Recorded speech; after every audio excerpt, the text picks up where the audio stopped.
नजम सेठी की अहलिया जुगनू मोहसन जो आज़ाद टिकट पर जीती थी, उन्होंने बाकायदा जो है मुस्लिम लीग नून में शमूलियत का ऐलान किया। हमजा शहबाज के साथ वो बैठी भी, इस वक्त वो भी अलामती इजलास में शरीक हैं, तो उनके जज्बात भी जानते हैं। अस्सलाम वालेकुम मैडम, कैसी हैं आप?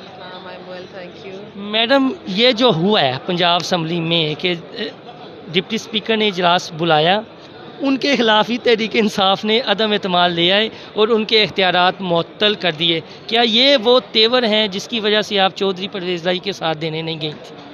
ये बिल्कुल यही बात है। चौधरी साहब ने जो पिछले 3.5 साल में किया है speaker of the Punjab assembly, उसकी मैं ख़ुद गवाह हूँ, ये सारे कॉलीग्स गवाह हैं जो वहाँ पर होता रहा है।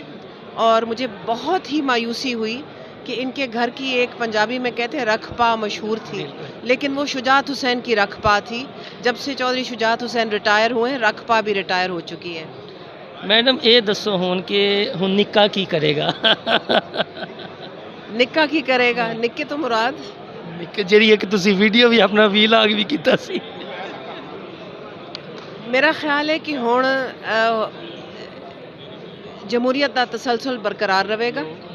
तुसी वेखोगे इंशाअल्लाह कि आइन की बालादस्ती इस्टैबलिश होगी और आवाम की हुक्मरानी होके रहेगी। लास्ट दसो सुप्रीम कोर्ट के तेवर की वेख रहे हैं?